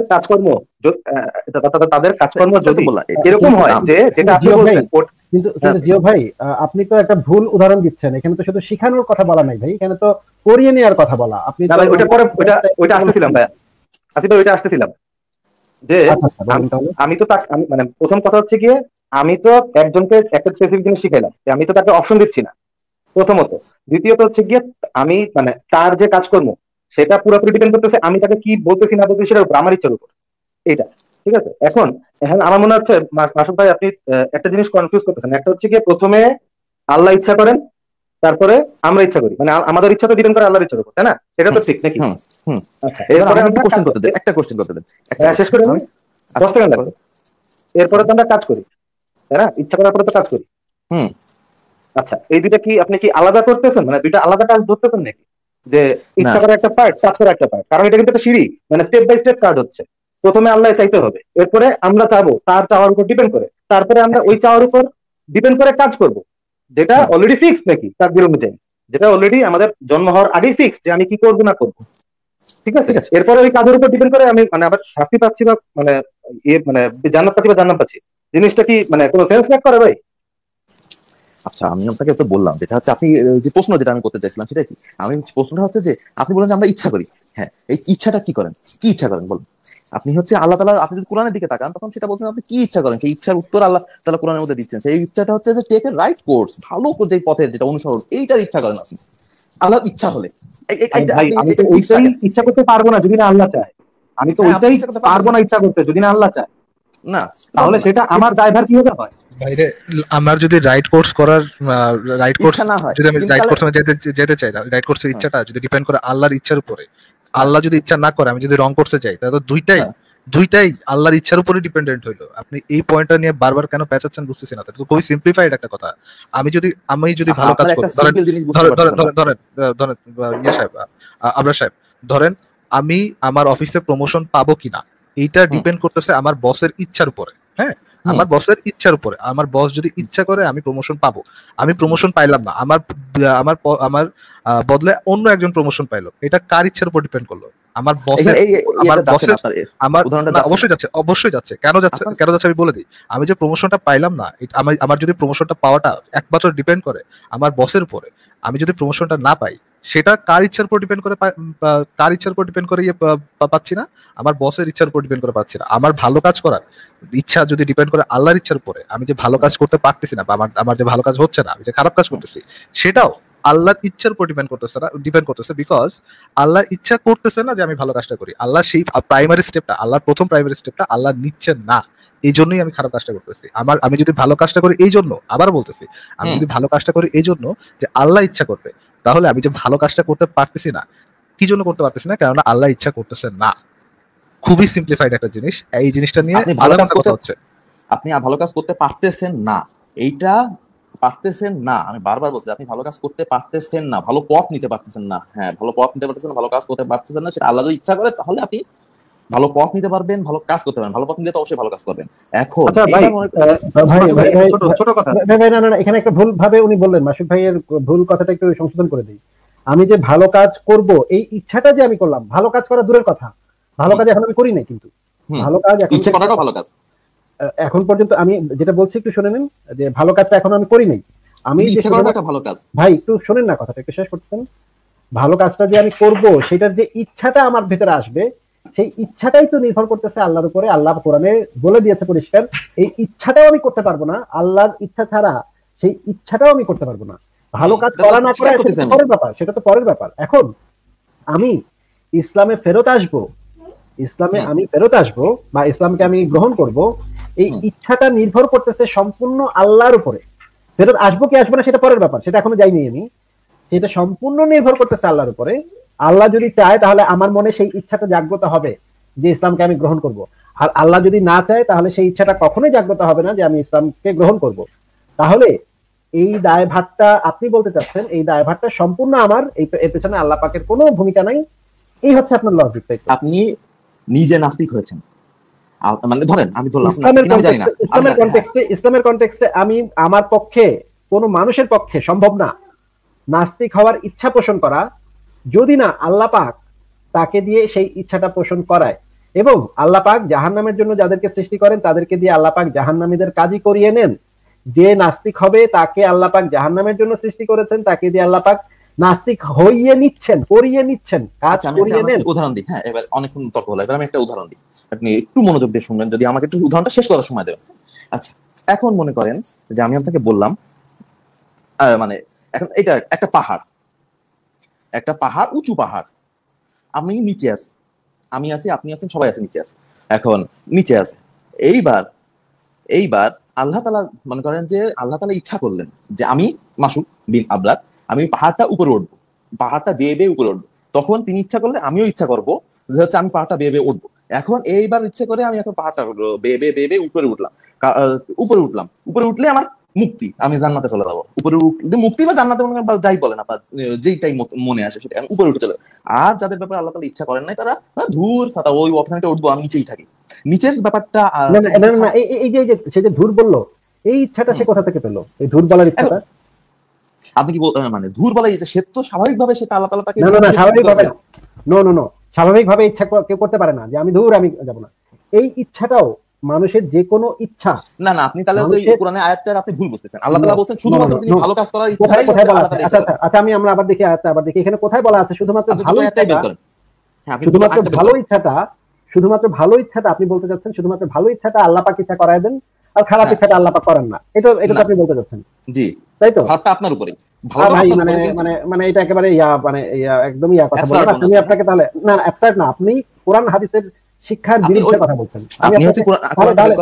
তাহলে কোরআনটা আমি এখন অনেক কিছু বের করবো ভাই, একটু ধৈর্য ধরেন। দেখেন আসিফ ভাই, এটা বলার আগে ওনার উদাহরণটা দিয়ে কি একটা জিনিস বলা যায়? আচ্ছা ঠিক আছে, ভাই এই রেফারেন্সটা একটু দেখেননি ফারাজ ভাই, নাহলে এটা হয়ে যাবে। আচ্ছা ঠিক আছে, বলেন ফারাজ ভাই, বলেন তাহলে শেষ করেন। তাহলে দেখাতেন ভাই, দেখেন এই যে দেখেন সূরা তাকবীরের 29 নম্বর আয়াতে বলা আছে, তোমরা যা ইচ্ছা করতে পারো না যদি না আল্লাহ সৃষ্টি কুলের রব আল্লাহ ইচ্ছা করেন। এখানে ইচ্ছা করার কথা বলা আছে। এখানে আমি আগের আয়াত পরের আয়াত সব আয়াতই দেখাবো, একটু আমার আয়াতগুলো দেখে নেন না। এই আগের আয়াত দেখালে তো এই আয়াতটা মিথ্যা হয়ে যায় না তো ভাই। আগের আয়াত যদি আমি দেখাই তাহলে এই আয়াতটা কি মিথ্যা হয়ে যাবে, নাকি আগের আয়াতে বলা আছে এর পরের আয়াতে যেটা আমি বলবো সেটা কিন্তু তোমরা মাইনো না, আমি আগের আয়াতেই থাকো, এর পরের আয়াতে আর পড়ো না? এটা কি আগের আয়াতে বলা আছে ভাই? না, বলা নাই তো। এই আয়াতটাও পড়তে হবে। আগের আয়াত আমি দেখাবো না, আপনি চাচ্ছেন আগের আয়াত দেখতে, আগের আয়াতও দেখাবো না, কিন্তু এই আয়াতটাও তো আছে, এই আয়াতটা তো তাতে মুছে যাচ্ছে না। আমি যেটা দেখাচ্ছি সেটা একটু দেখাতে দেন। এটা হচ্ছে একটা আয়াত, সূরা তাকবীরের 29 নম্বর আয়াত। সূরা বাকারার 7 নম্বর আয়াতে বলা আছে, আল্লাহ তাদের অন্তরে এবং তাদের কানে মোহর লাগিয়ে দিয়েছেন এবং তাদের চোখ সমূহে রয়েছে পর্দা, আর তাদের জন্য রয়েছে মহা আযাব। মানে আল্লাহ পাকই নাস্তিকদের কানে মোহর লাগিয়ে দিয়েছেন এবং চোখ সমূহে পর্দা লাগিয়ে দিয়েছেন। কি একটা অবস্থা! মানে তারা যেন সত্যকে দেখতে না পায়, সত্যকে শুনতে না পায়। মাঝখান থেকে আয়াত দেয়া যাবে না। আমি একটা মাঝখান থেকে এক আয়াত কেন দেয়া যাবে না? এটা কে বলছে যে একটা আয়াতকে কেন কোথাও দেয়া যাবে না? এটা আপনি কে বলছে ভাই, যে মাঝখান থেকে একটা আয়াত, কোরআনের একটা আয়াতকে দেয়া যাবে না? এটা আপনাকে কোন পৃথিবীর কোন কিতাবে, কোন মুহাদ্দিস বলছে, কোন মানে আলেম বলছে যে কোরআনের একটা আয়াত কখনো দেয়া যাবে না? পুরো কোরআনটা দিতে হবে একসাথে, যে কোনো একটা বিষয় আলোচনার সময় পুরো ফুল কোরআনটা বলতে হবে, ফুল কোরআন না বললে একটা আয়াত বললে হবে না। এটা আপনি কোন পাগলে বলছে ভাই? এটা মানে কি কথা বলেন আপনি? আমি কয়েকটা রেফারেন্স দেখাচ্ছি, কয়েকটা রেফারেন্স একটু দেখে নেন। আল্লাহ তাদের অন্তরে এবং তাদের কানে মোহর লাগিয়ে দিয়েছেন এবং তাদের চোখ সমূহে রয়েছে পর্দা। তাদের এটা যেই হোক, কিছু লোক হয়তো কিছু লোক। এর পরের আয়াতে যেটা বলা আছে, ভাই কেন লাগিয়ে দিচ্ছেন সেটা তো আল্লাহ জানে, আল্লাহর ইচ্ছা অনুসারে সেটাও আসবে এখানে। দেখেন একটু, আল্লাহর প্রত্যেকটা জিনিস আল্লাহর ইচ্ছা, আল্লাহ স্বেচ্ছাচারী, বা আল্লাহ কোরআনে বলে দিচ্ছেন আল্লাহ যা ইচ্ছা সেটা করেন। এখানে কেউ কোনো মাতব্বরি করতে পারে না। মানে আল্লাহ মানে এমন কোন জিনিস নাই যে ওই লোকটা কিছু করছে দেখে সে করতে হবে তার না। আল্লাহ পাক নিজের যেটা ইচ্ছা সেটাই করতে পারে। আল্লাহর ইচ্ছা কি ডিপেন্ডেন্ট আমাদের উপর? আল্লাহর ইচ্ছা কোনো ডিপেন্ডেন্ট না। আল্লাহর ইচ্ছা করলে যেটা ইচ্ছা করতে পারেন। এখানে কারণ আমি ইচ্ছা করলে তারপরে আল্লাহ ইচ্ছা করবেন। মানে আমি ধরেন খারাপ কাজ করার ইচ্ছা করতেছি, দেন আল্লাহ ইচ্ছা হয় এরকম, বা আমি ভালো কাজ করার ইচ্ছা করতেছি, দেন আল্লাহর ইচ্ছা হয় এরকম কিছু, নাকি আল্লাহ ইচ্ছা করলে আমি করি? সেটাই দেখাচ্ছি ফারাজ ভাই, একটু দেখেন। আমি প্রত্যেক বস্তুকে তাকদীর অনুযায়ী সৃষ্টি করেছি, সূরা কামারের 49 নম্বর আয়াত। সূরা হাদীদের 22 নম্বর আয়াতে বলা আছে, পৃথিবীতে এবং তাদের জানের উপরে যে বিপদই আসুক না কেন, আমরা তার সৃষ্টি করার আগেই কিতাবে লিপিবদ্ধ আছে। সূরা কাসাসের 68 নম্বর আয়াতে বলা আছে, আপনার পালনকর্তা যা ইচ্ছা, এই যে দেখেন, আপনার পালনকর্তা যা ইচ্ছা সৃষ্টি করেন এবং যা ইচ্ছা মনোনীত করেন। সূরা ইব্রাহিমের 27 নম্বর আয়াতে বলা আছে, এবং আল্লাহ যা ইচ্ছা সেটাই করেন। আল্লাহ যা ইচ্ছা সেটাই করেন। সূরা ইমরানের 6 নম্বর আয়াতে বলা আছে, তিনি মাতৃগর্ভে তোমাদেরকে আকৃতি দান করেছেন, যেভাবে ইচ্ছা করেন সেভাবে। সূরা আনামের 112 নম্বর আয়াতে বলা আছে, তোমার রব যদি ইচ্ছা করতো তবে তারা তা করতো না। মানে কেউ যদি কোনো কিছু করে, তোমার রব যদি ইচ্ছা করতো তাহলে তারা সেটা করতো না। সূরা ফুরকানের 2 নম্বর আয়াতে বলা আছে, যথাযথ আকৃতি দান করেছেন। সূরা নম্বর 18-17 নম্বর আয়াতে বলা হয়েছে, আল্লাহ যাকে সৎ পথে চালান সেই সৎপথ প্রাপ্ত, এবং তিনি যাকে পথভ্রষ্ট করেন আপনি কখনো তার জন্য পথ প্রদর্শনকারী ও সাহায্যকারী পাবেন না। সূরা নম্বর 7 আয়াত নম্বর 178 বলা আছে, যাকে আল্লাহ পথ দেখাবেন সেই পথপ্রাপ্ত হবে, আর যাকে তিনি পথভ্রষ্ট করবেন সে হবে ক্ষতিগ্রস্ত। এই যে দেখেন সূরা 68 নম্বর সূরা 30 নম্বর আয়াতে যেটা বলা আছে, আল্লাহর অভিপ্রায় ব্যতিরেকে তোমরা কোনো অভিপ্রায় পোষণ করতে পারবে না। এটা হচ্ছে আমার মানে এই মুহূর্তে লাস্ট রেফারেন্স। এবং সবচেয়ে ইম্পর্টেন্ট রেফারেন্স, আল্লাহর অভিপ্রায় ব্যতি রেখে তোমরা কোনো অভিপ্রায় পোষণ করবে না। এটার সৌদি আরব থেকে সত্যায়িত যে অনুবাদটা সেটা আমরা দেখি। আর আল্লাহ ইচ্ছা না করলে তোমরা ইচ্ছা পোষণ করবে না, নিশ্চয়ই আল্লাহ মহাজ্ঞানী। এটা তাফসীরটাও পড়ে নিই, তাফসীরটাতে কি বলা আছে দেখি। অর্থাৎ আল্লাহর ইচ্ছা না হওয়া পর্যন্ত কাহারও ইচ্ছা পূরণ হইবার নহে। ইবনে কাসিরের তাফসীর থেকে আমি দেখাচ্ছি, আল্লাহর মঞ্জুরি ব্যতীত কেহ নিজেকে হিদায়াত করিতে, ঈমান আনয়ন করিতে এবং নিজের কোনো উপকার করিতে সক্ষম নহে। অর্থাৎ কে হিদায়াতের উপযুক্ত আল্লাহ তাআলা জানেন, ফলে তিনি উপযুক্ত ব্যক্তির জন্য যাবতীয় উপকরণের ব্যবস্থা করিয়া দেন। আর যে ব্যক্তি বিভ্রান্ত হওয়ার যোগ্য তাকে হিদায়াত হইতে বঞ্চিত করেন। মানে পুরো জিনিসটা হচ্ছে আল্লাহর ইচ্ছাধীন। আল্লাহ যাহাকে ইচ্ছা হিদায়াত দান করেন, আর যাহাকে ইচ্ছা পথহারা করেন। আল্লাহ যাহাকে হিদায়াত দান করেন, কেহ তাহাকে বিভ্রান্ত করিতে পারে না। আর আল্লাহ যাহাকে বিভ্রান্ত করেন, এই যে দেখেন, আল্লাহ যাহাকে বিভ্রান্ত করেন মানে আল্লাহ কাউকে কাউকে বিভ্রান্ত করেন। আল্লাহ যাহাকে বিভ্রান্ত করেন তাহাকে হিদায়াত দিতে, কেহ তাহাকে হিদায়াত দিতে পারে না। আর অত্যাচারীদের জন্য তিনি যন্ত্রণাদায়ক শাস্তির ব্যবস্থা রেখেছেন। আমরা যে আমি যে কয়টা কথা বলেছি প্রত্যেকটার সাপেক্ষে রেফারেন্স দেখেছি। এরপরে যদি আপনি বলেন যে এটা সম্পূর্ণ দায়ভার যে করবে তার, তাহলে বলতে পারেন। হ্যাঁ, এবার বলেন মাসুদ ভাই। আমরা রেফারেন্স দেখলাম, আপনি বলছেন যে হচ্ছে আল্লাহ যাকে ইচ্ছা তাকে পথভ্রষ্ট করেন। এটা আমি তো আল্লাহ কোরআনের আয়াত, একেবারে স্পষ্ট আয়াত। কিন্তু এই আল্লাহ যাকে ইচ্ছা তাকে পথভ্রষ্ট করেন, এখন যাকে আপনাকে মনে করেন আমাকে আল্লাহ তাআলা পথভ্রষ্ট করলেন, তো একটা পথভ্রষ্ট তিনি আমাকে করে ফেললেন। করে ফেলার পরে ধরেন এইবার আমি যে কাজগুলো করব, আমি যে কথাগুলো বলবো, যে কাজগুলো বলবো, এগুলো কার? আর এখন আপনি বললেন নিশ্চয়ই আল্লাহ, কারণ আল্লাহ আমাকে আল্লাহ তো জাহান্নামীদের কাজ করিয়ে নেন, জাহান্নামীদের কাজ আল্লাহ করিয়ে নেন, বলা আছে তো হাদিসে। হ্যাঁ, তিনি জাহান্নামীদের কাজ করিয়ে নেন। এই যে তিনি করিয়ে নেন, তিনি তাদেরকে দিয়ে ওই কাজটা করিয়ে নেন। এখন তিনি করলোটাকে ভাই, করিয়ে যদি আমাকে দিয়ে যদি কেউ করিয়ে নেয় তাহলে তো সেই তো করলো। এখন ধরেন আমি আমাকে দিয়ে চুরি করে নিলেন, তাহলে আমাকে দিয়ে আপনার অবশ্যই আপনাকে দিয়ে ড্রাইভার আসিফ ভাই না, আপনাকে দিয়ে যদি আসিফ ভাই চুরি করে নেয় তাহলে ড্রাইভার সম্পূর্ণ আপনার, আসিফ ভাই ড্রাইভার না। মানে এখন যদি আমাকে কেউ আমাকে দিয়ে একটা কাজ করিয়ে নেয়, মনে করেন আমাকে বলা হলো যে শামীম ওসমান আমাকে বললো যে তুমি 2টা খুন করে আসো, খুন তোমার করতেই হবে, তুমি করতে বাধ্য, তুমি করতে একদম বাধ্য, আমার নির্দেশ তুমি করতে বাধ্য। তখন তো ভাই আমি তো যখন বাধ্য হব তখন তো আমার করতেই হবে। এবং তখন আমাকে থানা পুলিশ ধরলে তো আমি বলবো যে আমাকে তো এই লোক তো আমাকে দিয়ে করাই নিছে কাজ, আমি তো নিজে ইচ্ছা করে করি নাই ভাই, আমাকে তো সেই ভদ্রলোকটা শামীম ওসমান আমাকে দিয়ে করাই নিল ভাই। আমাকে তো এখানে তো আমার দোষ কোথায়? আমাকে বাধ্য করছে, আমি তো বাধ্য হয়েছি এটা করতে, আমি তো নিজে। হ্যাঁ, আপনার উদাহরণটাই বলি। এখন শামীম ওসমান তো আমাকে করাতে বাধ্য না, সেখানেও আমার কিছু না কিছু স্কোপ থাকে, সেখানেও আমার কিছু না কিছু স্কোপ থাকে যে আমি কাজটাকে ডিনাই করব। কারণ শামীম ওসমানের এত ক্ষমতা নাই আমাকে দিয়ে কোনো একটা কাজ করানোর মতো, এত ক্ষমতাশালীও শামীম ওসমান আসলে না। হয়তো আমি সেই সময়ে নিজের মাথায় নিজে গুলি করে দিতে পারি, গুলি করে দিয়ে আমি মরে যেতে পারি, তাহলে আর আমার ওই খারাপ কাজটা করতে হলো না, এমনও করতে পারি আমি। কারণ শামীম ওসমানের সেই ক্ষমতা নাই আমাকে মরা থেকে আবার বাঁচায় তুলতে। কিন্তু শামীম ওসমানের থেকে অনেক অনেক অনেক ক্ষমতাবান হচ্ছে আল্লাহ পাক। তিনি যে কাজটা আমাকে দিয়ে করাবেন সেটা তো আমার না বলার কোনো স্কোপই নাই, সেটাকে আমার ডিনাই করার বা সেটার অন্যথায় করার কোনো বিন্দুমাত্র কোনো সুযোগ আমার কাছে নাই। শামীম ওসমানের কাজটাকে বিন্দুমাত্র ডিনাই করার সুযোগ। আচ্ছা, উনি তো চলে গেলেন, ফারাজ ভাই, উনি তো চলে গেলেন ভাই। খুবই দুঃখজনক বিষয়। আমি তো তার সাথে ইয়েটা নিয়ে, তার উদাহরণটা নিয়ে একটু আলোচনা করতে যাচ্ছিলাম। আর আমি বললাম না ভাই, উনি এটা মেনেও নিলেন যে আল্লাহ পাক বিভ্রান্তিও করান। তার একটু আগে উনি এটার ডিনাইও করতেছিলেন যে হ্যাঁ, খারাপ কাজটার দায়ভার আমার, ভালো কাজটার দায়ভার আল্লাহর। মানে ভালো কাজটা করার ইচ্ছা আল্লাহ পাক থেকে আসবে, খারাপ কাজটা করার না। আবার একটু আগে তাকে যখন, একটু পরে যখন আপনি তাকে দেখাইলেন, রেফারেন্স দেখাইলেন যে আল্লাহ বিভ্রান্তও করে এবং সেটাও আমার ইচ্ছার, আমার কাজের উপর ডিপেন্ডেন্ট না, আল্লাহ নিজের ইচ্ছায় বিভ্রান্ত করান, সেটাও তিনি মেনে নিলেন। মানে একই সাথে তিনি অনেকগুলা, একটা দুইটা না, অনেকগুলা কন্ট্রাডিক্টরি বিলিভ রাখেন একই সাথে। মানে আমি যেটা একটু শেষ করি তাহলে ভাই, যে আমার পক্ষে তো সম্ভব না আল্লাহ পাক কোনো কিছু আমাকে দিয়ে করাচ্ছে, সেই জিনিস শামীম ওসমান বা শেখ হাসিনা যদি আমাকে দিয়ে কোনো কাজ করাতে চায় তাহলে হয়তো আমি সেই জিনিসটা ডিনাই করতে পারবো। সেখানে তো ভাই আপনাকে আল্লাহর থেকে পাওয়ারফুল হতে হবে। হ্যাঁ, মানে আমারও কিছু একটা থাকা, মানে আমারও কিছু ক্ষমতা থাকতে হবে সেখানে, আমি তার ইয়াটা যেন ডিনাই করতে পারি। সে যদি এমন একটা কাজ বলে যে কাজটা আমি আসলে করতে চাই না, তাহলে হয়তো আমি সেটা করতে পারি।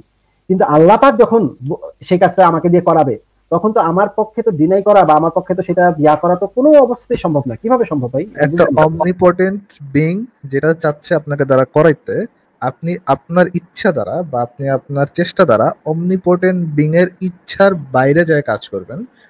মানে সর্বশক্তিমান কোন সত্তার স্রষ্টার ইচ্ছার বাইরে যায়, তার আওতার বাইরে যে আপনি কাজ করবেন, সেখানে তো ভাই আপনাকে আল্লাহ থেকে বড় কিছু হতে হবে।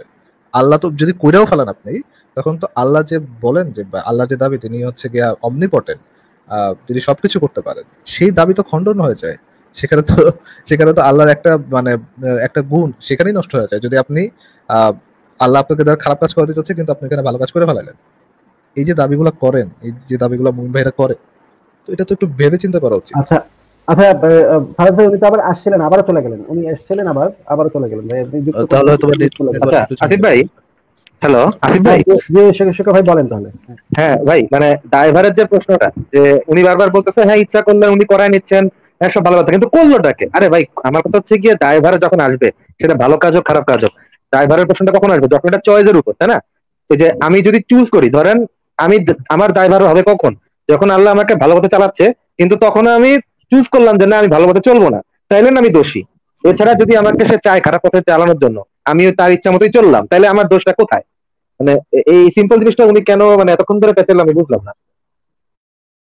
আচ্ছা, আমাদের সাথে আবুল ফজল ভাই যুক্ত হয়েছেন। আবুল ফজল ভাই, আপনি তো শুনলেন ভাই, আপনি কি বলবেন এই বিষয়ে?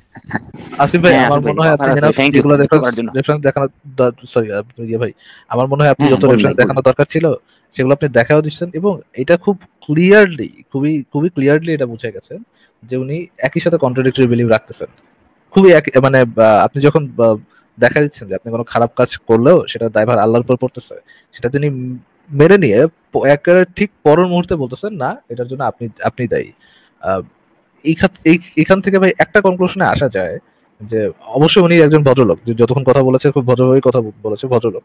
এবং এই ভদ্রলোক গুলার দেখেন মানে শুধুমাত্র মেন্টাল পিস পাওয়ার জন্য তারা তাদের মগজটাকে কিভাবে মানে আবদ্ধ করে ফেলতেছে, তো তারা কিভাবে কি ধরনের একটা প্রাচীন ইসের মধ্যে মানে একটা প্রিমিটিভ আইডিওলজিকে সাপোর্ট করতে যায়, তাদের বুদ্ধিমত্তাকে কিভাবে এই সেন্সে অ্যাটলিস্ট এই সেক্টরে কিভাবে হত্যা করতেছে। খুবই দুঃখজনক ভাই। আবুল ফজল ভাই আপনি বলেন তাহলে। আমি ভাই আজ লাইভে বেশিক্ষণ কন্টিনিউ করব না, অমিত ভাই যদি থাকেন চলে আসেন। আমি না আসিফ ভাই শেষ করে দেন, 3 ঘন্টা হয়েছে, তার লাইফটা মোটামুটি ভালো হয়েছিল, লোক দেখতে পারবে আর কি। আচ্ছা আচ্ছা, আবুল ফজল ভাই বলেন আপনি প্লিজ। হ্যাঁ আসিফ ভাই, যে হাদিস এবং কোরআনের আয়াতগুলো আপনারা দেখাইলেন, এই হাদিসগুলো থেকে কোরআনগুলো থেকে আমার একজন সাধারণ দর্শক হিসেবে এটাই মানে উপলব্ধি হচ্ছে যে এই হাদিসগুলো এবং কোরআনগুলোর আয়াত থেকে এইটাই বোঝা যায় যে মানুষকে ওটা চাবি দেওয়া পুতুল ছাড়া আর কিছুই প্রতিমান করে না ইসলামী ফিলোসফি। এখন উনি যদি এইটার অপোজিট ফিলোসফি, যেটা চাবি দেওয়া পুতুল মানে ফেট বা ডেস্টিনি, এইটার অপোজিট ফিলোসফি হচ্ছে আপনার ফ্রি উইল। উনি ওনার যে আর্গুমেন্ট ফ্রি উইল আছে মানুষের, এইটার সপক্ষে যদি উনি কোনো কোরআন হাদিসের দলিল দিতে পারেন, তাহলে সেটা একটু ওনার কাছ থেকে নিয়ে নেবেন আসিফ ভাই। আর যদি দিতে না পারেন, তাহলে শুধুমাত্র কথার পেছে মানে দীর্ঘায়িত করা তো ওনার বক্তব্যটা কোনো মানে হয় না। এটা একটু আপনার কাছে আমার অনুরোধ আছে ভাই, ফারাজ ভাই, জিও ভাই। আমার কাছে যেটা মনে হচ্ছে উনি একই কথা বারবার বলছেন, ঘুরে ফিরে একই কথাই বলছেন, কিন্তু ওনার জিনিসটা সেন্স মেক করলো না একবারও। যে জিনিসটা আমি এই যে কারণে রেফারেন্স গুলো দেখালাম, আপনারা তো সবাই রেফারেন্স গুলো দেখলেন। আমি আর লাইভ, আচ্ছা দাঁড়ান, উনি বোধহয় আবার এসছেন, ওনাকে আরেকবার একটু যুক্ত করি। মাসুক বিন ভাই, আপনার ভাই, আপনি আবার এসছেন, আপনি বলেন তাহলে। আমি হচ্ছে ডিসকানেক্ট হয়ে গেছি আর কি। আপনাদের ব্যাপারটা হচ্ছে যে আমি মানুষদের ফ্রি উইল আছে সেটা তো আমি বলছি। এখন মানুষদের ফ্রি উইল আছে, মানুষদের অবশ্যই ফ্রি উইল আছে। আপনার মানুষকে চাবি মানে পুতুল আর কি, চাবি দেওয়া পুতুল এটা মনে করার মানে এই মনে করার পেছনে আপনি হচ্ছে আল্লাহ তাআলা মনে করার পেছনে আমি জানি না কি আছে, মানে ভাই চাবি দেওয়া পুতুল মনে করার পিছনে আবুল ফজল ভাই, এই যে আপনি যে বলতেছেন চাবি দেওয়া পুতুল টুতুল, এগুলো তো হাদিসে লেখা নাই, উনি এগুলো নিয়ে পেঁচাবে হুদাই কেন এই চাবি দেওয়া পুতুল টুতুল বলতেছেন ভাই? এটা বলার তো প্রয়োজন নাই, যেটা হাদিসে লেখা আছে সেটাই বলেন না কেন। আল্লাহ পাক জান্নাতীদের কাজ করিয়ে নেন, জাহান্নামীদের কাজ করিয়ে নেন। একদম এক্স্যাক্টলি যেই কথাটা বলা আছে। শুধুমাত্র এখন আবুল ফজল ভাই উনি এখন চেঁচামেচি শুরু করবেন, ওইখানে চাবি দাও পুতুল তো হাদিসের কথা বলা নাই, আপনি কেন বললেন? এই আগের হাত দেখেন, পরের হাত দেখেন, আগের হাদিস দেখেন, পরের হাদিস দেখেন, অমুক মানে পুরো কোরআনটা নিয়ে আসেন, পুরো কোরআনটা না হলে আমি মানবো না, পুরো কোরআনটা এখন ফুল করে শুনে তাহলে আমাকে না হলে আমি মানবো না আপনার কথা। এই প্যানাপেটি আমরা তো অনেক বছর ধরে দেখতেছি ভাই। তাহলে আপনি এমন কোন শব্দ ব্যবহার করেন না যে শব্দটা ওই হাদিসের ভিতরে নাই, তাহলে হুদাই কিছুক্ষণ টাইম ওয়েস্ট উনি করবেন। আমি একটু ক্ল্যারিফাই করে দিই। হ্যাঁ বলেন। আমি ক্ল্যারিফাই করে দিই যে আমি এটা উপমা হিসেবে ব্যবহার করছি। এখন উনি যদি এই উপমাটা নিয়ে তেনাপে চান, তাহলে সেটা হবে একটা বুদ্ধিবৃত্তিক বা দার্শনিক অসততা। এখন উনি যদি জাস্ট এই চাবি দেওয়া পুতুলের উপমাটা নিয়ে মানে আরো লং টানেন, আরো দীর্ঘ সময় টানেন, তাহলে সেটা একটা অসততা হবে। আমি আশা করব আমাদের এই যে দর্শক ভদ্রলোক যুক্ত হয়েছেন আমাদের সঙ্গে, উনি এই অসততাটা না করে দলিল দেখাবেন আমাদের, যেটা দিয়ে আমরা ফ্রি উইল মানুষের আছে সেটা আমরা বুঝতে পারি। আপনি যদি দলিল দেখাতে পারেন ভাই, দেখান, আমরা দেখতে চাই। আচ্ছা, দলিল, এখন আপনারাই তো দলিল দেখালেন। এখন আমি তো একটা আয়াত বলেইছি যে এখানে আল্লাহ তাআলা বলছেন, যেটা আপনি দেখালেন সূরা তাকবীরের হচ্ছে লাস্টের আয়াতটা, 29 নম্বর আয়াতটা। তার 28 নম্বর আয়াতে আল্লাহ তাআলা বলছেন যে তোমাদের যাদের ইচ্ছা হয় তারা, আমি বারবার এই কথাটা বলছি, তোমাদের যাদের ইচ্ছা হয় সুতরাং তারা একটা ভালো পথ অবলম্বন করো, মানে একটা ভালো পথ, ভালো পথ থেকে রাইট কোর্স, এটা বলছেন। তো এটা স্পষ্ট হয়ে যাচ্ছে। আপনি এবার বলেন যে আপনি বলতেছেন যে জান্নাতীদেরকে জান্নাতের কাজ, জান্নাতি আমল করিয়ে নেন, ঠিক আছে, এইটাই। এইবার আপনি যে উদাহরণটা দিলেন, আপনাদের উদাহরণটাই আমি বলি, যেখানে আপনি বলছেন শামীম ওসমান বা হোয়াট এভার, যে কোনো একজন প্রভাবশালী ব্যক্তি, একজন খুবই প্রভাবশালী, সারা পৃথিবীর মধ্যে আমি তাকে ধরে নিলাম মানুষের মধ্যে সবচেয়ে প্রভাবশালী ব্যক্তি, এমন একজন ব্যক্তি আপনাকে দিয়ে বললো যে আপনাকে এই খুনটা করতেই হবে, আপনাকে বললো, তাহলে সে কি করলো? সে কি আপনাকে করিয়ে নিল না আপনাকে করতে বাধ্য করলো? সেখানে তো আমার চয়েস আছে, সেখানে তো আমার একটা চয়েস আছে যেটা মানা করার, আমি সুইসাইড করতে পারি, আমার তো চয়েস আছে একটা। আচ্ছা, আল্লাহর ক্ষেত্রে কি আমার চয়েসটা আছে? আল্লাহর ক্ষেত্রে আপনার চয়েস নেই, কিন্তু আল্লাহ তাআলা কি ইচ্ছা করছেন না, নেই তো, এরপরে আবার কথা আসে কিভাবে? আল্লাহর উপর আপনার কথা বলার কোনো ইখতিয়ার নেই। প্রথম কথা এইটা। আপনি হচ্ছে তাহলে ফ্রি উইল কোথায় থাকলো? তাহলে ফ্রি উইল কোথায়? মানে করিয়ে নেয় যখন একটা জিনিস, মানে একজন অ্যাবসলিউট বিং যার সব পাওয়ার আছে, আমি তাকে ডিনাই করতে পারবো না, এমন একটা বিং সে যখন কিছু করিয়ে নিচ্ছে, ভালো খারাপ বড় ডাজন্ট ম্যাটার, কিছু করিয়ে নিচ্ছে, সেটা আমি তো ডিনাই করতে পারবো না, সেটা তো আমি ডিনাই করতে পারতেছি না, তাই না? ভাই আমার মনে হচ্ছে মাসুদ ভাই বোধহয় আজকে খুব একটা বেশি প্রস্তুতি নিয়ে আসেন নাই আমাদের লাইভে, এই কারণে হয়তো আমি হয়তো আপনি বারবার বলছি যে আপনি ভাই আপনি খুবই ভালো বলছেন, আপনি খুবই আসিফ ভাই আলোচনার শেষে আমাকে একটু সময় দেন, ভাইয়ের সাথে একটু ছোট অবশ্যই আপনি সময় নিয়েন। আমি মাসুদ ভাইকে যেটা বলছি, মাসুদ ভাই আমাদের কাছে না মনে হচ্ছে আপনার কথাগুলো সবই রুথি। আপনি যথেষ্ট ভদ্রভাবে কথা বলেছেন, আমি এটা অ্যাপ্রিশিয়েট করি আপনাকে যে আপনি অত্যন্ত ভদ্রভাবে আমাদের সাথে আলোচনা করেছেন, চেষ্টা করেছেন যুক্তিতর্ক, কিন্তু আমাদের কেন যেন মনে হচ্ছে যে আপনার কথাটা সবিরোধী হচ্ছে এবং আপনি একই কথাই বলছেন বারবার। আমরা বুঝতে পেরেছি আপনার পয়েন্ট হচ্ছে এইটা, আপনার পয়েন্টটা বুঝতে পেরেছি, কিন্তু সেই সাথে আমরা মনে করছি যে আপনি একটা সবিরোধী কথা বলছেন। তো আপনার যদি একটু সময় লাগে যে আপনি একটু সময় নিয়ে ব্যাপারটা চিন্তা করে, হয়তো আজকে হঠাৎ করে আমাদের লাইভে চলে এসেছেন, আপনি হয়তো প্রস্তুতি নেন নাই, বা কিভাবে তর্ক করতে হবে, কিভাবে বিতর্ক করতে হবে, সেই জিনিসটা হয়তো আপনি একটু এলোমেলো হয়ে গেছেন। আমার কাছে কেন যেন মনে হচ্ছে আপনি যদি চান তাহলে আপনি একটু সময়ও নিতে পারেন। আপনি কালকে আমাদের লাইভে যুক্ত হয়ে, শুরুতে যুক্ত হয়ে আপনার যত যুক্তি আছে এবং আপনার যত রেফারেন্স আছে সব আমাদেরকে দেখিয়ে আমাদের একদম দাঁত মুখ ভেঙে দিতে পারেন, নাস্তিকদের দাঁত ভাঙা জবাব দিতে পারেন আপনি। এই অফারটা আমি দিয়ে রাখলাম যেন আপনার সুবিধা হয়। কিন্তু আজকে ভাই আমার একদমই মনে হচ্ছে আপনার কথা সম্পূর্ণ সবিরোধিতায় পরিপূর্ণ। তবে এটা আমি অ্যাপ্রিশিয়েট করছি যে আপনি খুবই ভদ্রভাবে, খুবই চেষ্টা করেছেন যৌক্তিকভাবে আলোচনা করার, কিন্তু আপনার যুক্তিগুলোকে আমাদের কাছে মনে হচ্ছে মাসুদ ভাই। আমার শুধুমাত্র এইটুকুই বলার যে হচ্ছে, যদি আল্লাহ আপনার যে হাদিসটা দিচ্ছেন ওটা যদি আমরা আক্ষরিক অর্থেই ধরে নিই যে আল্লাহ তাআলা করিয়ে নেন, আমরা ওটা আক্ষরিক অর্থেই ধরলাম, আমরা তর্ক জায়গালাম না, আমি আক্ষরিক অর্থেই ধরলাম যে তিনি হচ্ছে যে আল্লাহ তাআলা আমাকে দিয়ে জান্নাতের আমল কাজ করিয়ে নেন, আর আবার আমার শয়তানকে দিয়ে, ইবলিসকে দিয়ে জাহান্নামীদের আমল করিয়ে নেন। এইটা এখন কাজটা তো কে করছে? আমি করছি অথবা শয়তান করতেছে, বা রাসূল সাল্লাল্লাহু আলাইহি ওয়াসাল্লামকে দিয়ে যেই জান্নাতীদের আমল করিয়ে নিয়েছেন, তাহলে রাসূল সাল্লাল্লাহু আলাইহি ওয়াসাল্লাম করছেন। আবার যদি হচ্ছে যে অন্যায় কাজ করছে, যদি আপনি বলেন যে হ্যাঁ তাকে জাহান্নামী হবে, তাকে জাহান্নামী, আবুল আহাবের কথাই ধরি, সে জাহান্নামী, যেহেতু আবুল আহাব যে কাজটা করেছেন যার কারণে সে জাহান্নামী হয়েছেন, আল্লাহ তাআলা তাকে সে ধরেন আমি সেই কাজটা সে করিয়ে নিয়েছেন, কিন্তু সেই কাজটা তো সে করেছে, আপনি তাহলে এবার আপনি নিজের হাতে সেটা অর্জন করেছেন, কিন্তু সে যেই আপনাকে যা করায় করুক, কিন্তু আপনি তো হচ্ছে নিজের হাতে সেই কাজটা করছেন, এখন দোষ টাকা। মানে আপনি একটা রোবট তৈরি করলেন, সেই রোবটটাকে দিয়ে আপনি কফি বানাতে বললেন রোবটটাকে, এবং আপনি কফি মেশিনটা ভেঙে রাখলেন যেন রোবটটা কফি তৈরি করার সময়ই যেন সে কফি মেশিনটা ভেঙে ফেলে, এমন ভাবে ভেঙে রাখলেন যেন কফি তৈরি করার সময়ই সেটা ভেঙে যায়, এবং তারপরে রোবটটা কফি তৈরি করতে গেল এবং সে কফি মেশিনটা ভেঙে ফেললো, যেটা আপনি আগে থেকে প্ল্যান করে রাখছেন, এইভাবেই করবেন, এইভাবেই হবে পুরো জিনিসটা, কফি মেশিনটা ভাঙবে। এরপরে আপনি রোবটটাকে একটা লাঠি দিয়ে বাইরা ভাঙচুর করে বললেন যে শালার পর শালা, তুই কেন আমার কফি মেশিনটা ভাঙলি, বদমাইশ, তুই একটা মানে শয়তান, তুই একটা ইতর, তুই একটা এইটা, তুই একটা সেটা, কেন কফি মেশিনটা ভাঙলি? আপনি পুরো জিনিসটা প্ল্যান করলেন, আপনি সেই জিনিসটা করাইলেন তাকে দিয়ে, কফি মেশিনটা ভাঙাইলেন আপনি, এবং সে যেহেতু ওই কফি মেশিনটা মানে হাতটা তার, অবশ্যই হাতটা তার, এই কারণে তাকে আপনি পিটাইলেন যে সে কনফার্মেশনটা ভেঙে ফেলছে। ওয়াও ভাই ফ্যান্টাস্টিক, আপনার যুক্তিটা আমি বুঝতে পেরেছি। ফারাজ ভাই আপনি বোধহয় ওনার সাথে কিছু করে কথা বলতে চাচ্ছেন। হ্যাঁ, আমি অল্প একটু কথা বলতে চাচ্ছিলাম এখানে, যে এই লাস্ট পয়েন্টটা দিয়ে শুরু করি। ধরেন আবরার সাহেব, জি আপনাকে কেউ গান পয়েন্টে রেখে বললো যে ধরেন আপনার কোন একজন বন্ধু আছে, বন্ধুকে দুই গালে দুটো, মানে জাস্ট এটা উদাহরণ দেওয়ার জন্য বলতেছি, দুই গালে দুটা চড় দিতে হবে, কষায় দুটা চড় দিতে হবে, আপনাকে গান পয়েন্টে রেখে তো এই কাজটা করতে বললো। এখন এটা কি আপনার ফ্রি উইল ছিল, বা আপনি নিজের ইচ্ছায় করেছেন, নাকি আপনি এটা ফোর্সফুলি আপনাকে এই কাজটা করানো হয়েছে? গান পয়েন্টের সামনে সুতরাং ফোর্সফুলি। আচ্ছা, এখন আল্লাহ পাক চাচ্ছেন আমাকে জাহান্নামে নিবেন, আল্লাহ পাক জি। আমাকে দ্বারা জাহান্নামের কাজ করিয়ে নিতে চাচ্ছেন। হ্যাঁ, এখন জি। একজন, আমি প্রথমটাতে কি তুলনা দিলাম, একজন ব্যক্তি, একজন মানুষ আমাকে গান পয়েন্টে রাখছে, আর দ্বিতীয় তুলনাতে কি আসতেছে, আল্লাহ পাক যিনি পুরা মহাবিশ্ব তৈরি করেছেন, পুরা ব্রহ্মাণ্ড মানে কসমসের সবকিছু তার আন্ডারে চলে, তার ইচ্ছার বাইরে কোনো কিছু হয় না। এখন জি। তিনি ইচ্ছা করেছেন যে আমি জাহান্নামে যাব, বা আমার দ্বারা জাহান্নামী আমাকে দিয়ে জাহান্নামীদের কাজ করিয়ে নেবেন। এখন জি। Was I forced into it, বা আমার কি এইটাকে দ্বারা ফোর্স করানো হয়েছে, নাকি আমার এটার মধ্যে আমার কোনো ফ্রি উইল ছিল?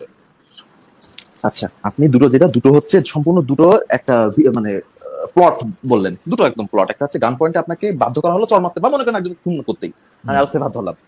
আর অপর সাইডে আপনি বললেন যে আল্লাহ ইচ্ছা করলো, ইচ্ছা করলে আপনি ভালো কাজ করতে পারবেন, অথবা আপনি আল্লাহ ইচ্ছা করলে আপনি খারাপ কাজ করবেন। মানে আল্লাহ ইচ্ছা না না না না না, আল্লাহ ইচ্ছা করলো এবং আমি খারাপ কাজ করলাম। আচ্ছা, আল্লাহ এখানে ইচ্ছা কি করলে আমার, আপনি যে একটু আগে আমরা যে রেফারেন্সটা দেখলাম যে আল্লাহ জাহান্নামীদের কাজ করিয়ে নেন, সেই সেন্স থেকে বলতেছে যে আল্লাহ ইচ্ছা করলেন এবং আমাকে দ্বারা জাহান্নামীদের কাজ করিয়ে দিলেন। এইখানে কি আমার ফ্রি উইল ছিল, নাকি আই ওয়াজ ফোর্সড ইনটু ইট? এখন এবার আমাকে বলতে দেন, একটু শুনি যে আল্লাহ তাআলা কি হচ্ছে আপনাকে গান পয়েন্ট দিয়ে বলেছেন যে তুমি এটা করোই? আল্লাহ পাকের কি গান পয়েন্টে রাখতে হবে? যিনি পরম করুণা, যিনি মানে সর্বশক্তিমান সত্তা, তাকে কি গান ইউজ করতে হবে, নাকি তার ইচ্ছাটাই ওই গানের থেকে, হাজারো মেশিন গান থেকে, হাজারো অ্যাটম বোম থেকে মোর থ্রেটনিং এন্ড মোর পাওয়ারফুল? এখন মানে গানের থেকে কি আল্লাহর পাওয়ার বা আল্লাহর ইচ্ছার পাওয়ারটা কম?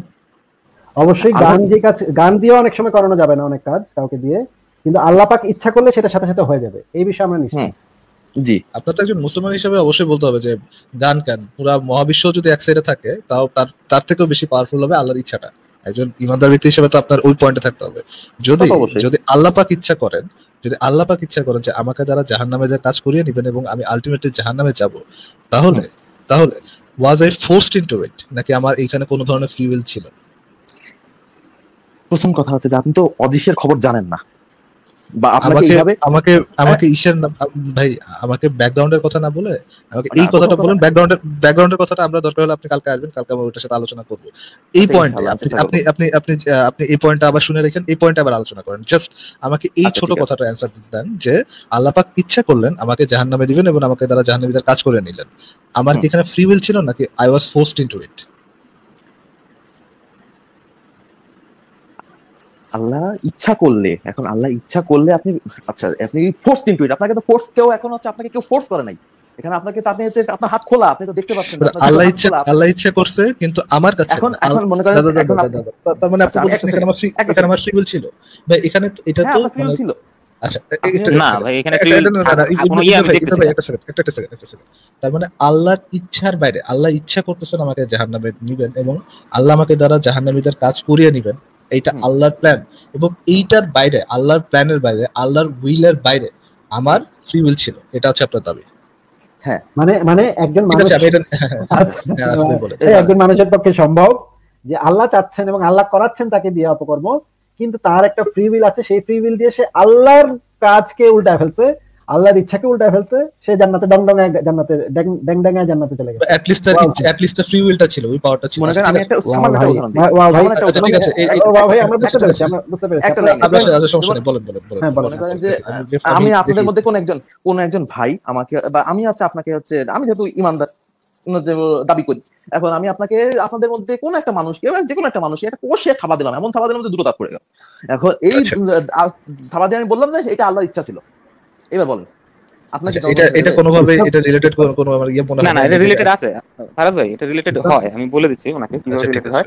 ইসলামিক থিওলজি অনুযায়ী আপনার উপর কোনো দায় থাকবে না, কিন্তু সেকুলার একটা বিচার ব্যবস্থায় যেখানে আল্লাহর ক্ষমতা বা সামথিং, এই যে ইসলামিক থিওলজির বিষয়টাকে প্রাধান্য না দিয়ে সেকুলার একটা আইন তৈরি করা হবে, সেই আইন অনুযায়ী আপনি অবশ্যই দোষী হবেন। কিন্তু ইসলামিক থিওলজির দৃষ্টি থেকে দেখলে না না কিন্তু না না আপনার না না exactly কোনো দোষ থাকবে না। ফজল ভাই হ্যাঁ আমি হ্যাঁ বলেন। ইসলামিক এইখানে একটা ছোট করে দিই। ইসলামিক থিওলজি যদি কনস্ট্যান্ট হয়, হ্যাঁ, ইসলামিক থিওলজিতে তো আমি কনস্ট্যান্ট মনে করি না, কোনোভাবেই কনস্ট্যান্ট মনে করি না। ইসলামিক থিওলজি না না সেটা তো নাই অবশ্যই। হ্যাঁ যদি কনস্ট্যান্ট হয়, কারণ উনি যে কন্ট্রাডিক্টরি বিলিভ রাখেন, এটা কিন্তু ইসলামিক অনেক ইয়াতেই মানে অনেক মুমিনরা এইভাবেই বিলিভ রেখেছেন। আমি এখানে ডিপে যাচ্ছি না, আমি জাস্ট সিম্পলি বলতেছি যে ইসলামিক যদি মানে মিথোলজি বা চিন্তাধারা এটা যদি কনস্ট্যান্ট হয়, সেক্ষেত্রে আবরার ভাইয়ের কোনো দোষ নেই, কিন্তু ওনাদের এই আইডিওলজির মধ্যে কোনো কনসিস্টেন্সি নেই। এটা এই টপিক এটা দিয়ে আলোচনা প্রথম যেটা নিয়ে কথা বলতে চাচ্ছিলাম ওই প্রশ্নটা আমি এখানে শেষ করেছি। সেকেন্ড প্রশ্নটা আপনি, হ্যাঁ আসিফ ভাই কিছু একটা বলতে চাচ্ছিলেন। ফারাজ ভাই, এই যে যেই উত্তরটা মাসুদ ভাই দিলেন যে আপনি একটা খারাপ, আপনাকে দিয়ে আল্লাহ পাক একটা ধর্ষণ করাতে চাচ্ছেন এবং আল্লাহ পাক আপনাকে দিয়ে ধর্ষণটা করাচ্ছেন, তখন আপনার হঠাৎ রিয়ালাইজেশন হলো না ধর্ষণটা আমি করবো না, আমার ফ্রি উইল, আমি ধর্ষণটা করবো না।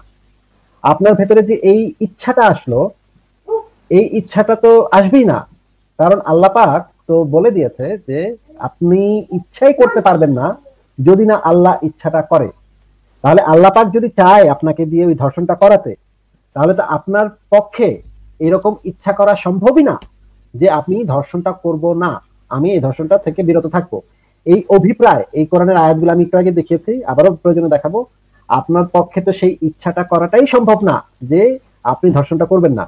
উনি যে কি বললেন ভাই, মানে আমি আমি এক্সাক্ট এই পয়েন্টটাতে আসতে যাচ্ছিলাম, এবং আমি কি শুধুমাত্র আমি হাদিসে যেতে যাচ্ছিলাম না, আমি ওনার উদাহরণ দিয়ে এই পয়েন্টটাতে আসতে যাচ্ছিলাম। আবরার সাহেব, ইফ ইউ রিমেম্বার, আপনি একটা উদাহরণ দিয়েছিলেন যে পাহাড়ে ওঠার একটা উদাহরণ দিয়েছিলেন, যে আপনি পাহাড়ের নিচে দাঁড়ায় আছেন, পাহাড়টা ধরেন এক ধরনের হ্যাভেন, আপনার ভালো কাজ ইকুয়াল টু হচ্ছে পাহাড়ে ওঠা। আপনি ভালো কাজ করে মানে পাহাড়ে উঠতে পারবেন, এই ভালো কাজ করার ইচ্ছা হবে যদি আল্লাহর ইচ্ছা হয়। মানে আপনি যে মানে ক্লাইম্ব করলেন, এটাকে একটা ভালো কাজ হিসেবে ধরাইলেন, আপনি চূড়ায় পৌঁছালেন, এটাকে আপনি তুলনা দিলেন বেহেশতে পৌঁছানোর সাথে, রাইট? তার মানে আপনি যে পাহাড়ে চড়ার ইচ্ছা হলো, এই ইচ্ছাটা হবে যদি আল্লাহ চায়, তাহলে আপনি পাহাড়ে উঠতে পারবেন, রাইট? এটার সাথে তো আপনি একমত? আচ্ছা ঠিক আছে, মনে করেন আপনি আর আমি দুজন পাহাড়ের একেবারে নিচে দাঁড়িয়ে আছি, হ্যাঁ? তো এখন আমাদের দুজনের মধ্যে একজনের প্রতি মানে আপনার প্রতি আল্লাহর ইচ্ছা হইলো যে হ্যাঁ এখন আবরার সাহেব পাহাড় বেয়ে বেয়ে বেয়ে বেয়ে উঠবে, উঠে হ্যাভেনে যাবে, এবং আমার প্রতি সেই ইচ্ছাটা হইলো না। মানে আপনি পাহাড়ে বেয়ে বেয়ে বেয়ে বেয়ে একেবারে চূড়ায় উঠে গেলেন, মানে আপনি ভালো কাজ করতে করতে করতে করতে জান্নাতে পৌঁছে গেলেন, এবং আমি করলাম না। তার মানে ইচ্ছাটা আপনার উপরে হলো, ভালো কাজ করার ইচ্ছাটা আপনার উপর হলো, কিন্তু আমার উপর হলো না। আমি খারাপ কাজ করে গেলাম, আমি ভালো কাজ করতে পারলাম না, আপনার উপরে আল্লাহ মানে দয়াবান হলেন এবং আপনি ভালো কাজ করতে পারলেন। ঠিক মানে একই সাথে এই যে আমি করতে পারলাম না এবং আপনি করতে পারলেন, মানে আপনি ভালো কাজটা করতে পারলেন, আমি করতে পারলাম না, সেটা তো দুইটাই আল্লাহর ইচ্ছার উপর ডিপেন্ডেন্ট হলো। দুইটাই আল্লাহর ইচ্ছার উপর, মানে আপনি যে ভালো কাজটা করে উঠতেছেন, এই ভালো কাজটা আল্লাহর ইচ্ছার উপর ডিপেন্ডেন্ট, এবং আমি যে উঠতেছি না সেটাও আল্লাহর ইচ্ছার উপর ডিপেন্ডেন্ট, কারণ আপনার উপর ইচ্ছা করেছেন, আমার উপর ইচ্ছা তিনি করেন নাই। এই যে আপনার দ্বারা ভালো কাজটা হচ্ছে এবং আমার দ্বারা ভালো কাজটা হচ্ছে না, সেটা কার উপর ডিপেন্ডেন্ট হচ্ছে? আল্লাহর ইচ্ছার উপর। আসিফ ভাই পয়েন্টটা তো মেক হয়ে গেল।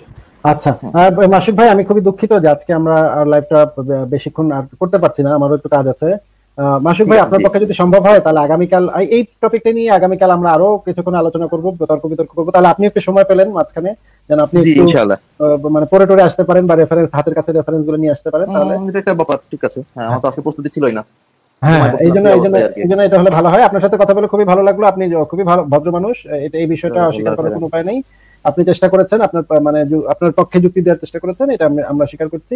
কিন্তু ভাই আপনার পয়েন্টের সাথে আমরা একদমই একমত না। আপনার এটা নিয়ে আমরা আবার ইনশাআল্লাহ কালকে কথা বলি। আর যদি আপনারা যেতে যাচ্ছেন,